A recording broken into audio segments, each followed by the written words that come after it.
Boy, do I have a story for you. Spend a lot of my time talking to people who have experienced miraculous things. They inspire me. They help me to remember what's happening. And one of the amazing things is they tell me about angels. I think today's story is going to be a big surprise for you.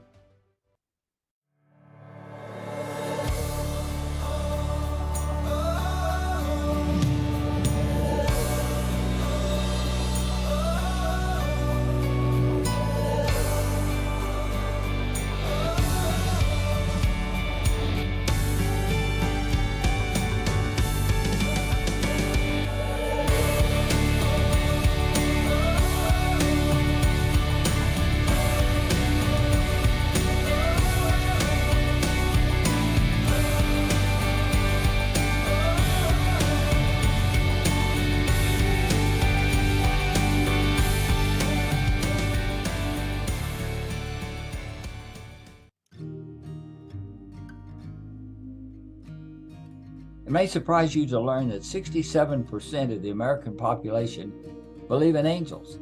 And of people who are involved in churches, 84% believe in angels. That's quite a high statistic in a secular society. I want to tell you some stories today about some people who verified those statistics. Susan worked at O'Hare Airport.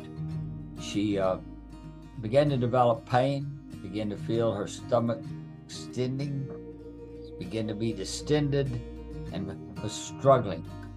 They called an ambulance. They took her off to the hospital. The doctors examined her, and they said that Susan had a very serious condition, but they didn't know how to diagnose it. And so they had her stay overnight, and she was put in a bed. And about at midnight, the pain became so great and her distended stomach so large that she just whimpered and cried out, "God, help me." And the door to her room opened, and a little woman walked in wearing a hospital gown, looked like just any other patient. She knew who the woman was because she was a terminally ill cancer patient dying on the other side of the hall. But the little skinny woman came in with her white hair and walked over to Susan and said, "My dear, I'd like to put my hands on your head and pray for you. Is that all right?" And Susan said, "Of course." And as she began to pray, Susan could feel the pain subsiding. She could feel her stomach going down. She could feel the pain leaving her body. And then the woman said, "I'd like to anoint you with some oil. Can I put oil on your forehead?" Susan said, "Oh, please." She did. And the rest of the tension and the pain drained away. She went to sleep, had a good night's sleep. Next morning, the doctor came in, examined her, and was amazed. Her stomach was normal, no pain, and the doctor had no idea how it could have happened and expressed his surprise. Susan said, "I can tell you, the little woman with the terminally ill cancer condition across the hall came in last night at midnight, and she prayed for me, and she put her hands on me, and that's when I got well." The doctor said, "What?" She told him again. He shook his head. She says, "You don't believe me?" No, he said. "It's just that woman last night died at 8 o'clock. Let me tell you another story. Sarah Loudner was a little girl in Springfield, Tennessee. She lived in a farmhouse that had a very steep stairway, and she tripped playing with her doll and came flying headfirst down that staircase toward the deadly end of the fall. And then suddenly she felt like she was floating instead of falling.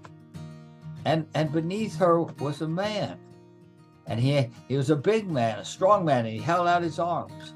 And as she came down, he grabbed her, he held her, he turned her over, he put her back on the steps. She turned around to thank him, and he was gone. Sarah knew he was an angel. She tried to tell her mother, and her mother had a hard time believing it.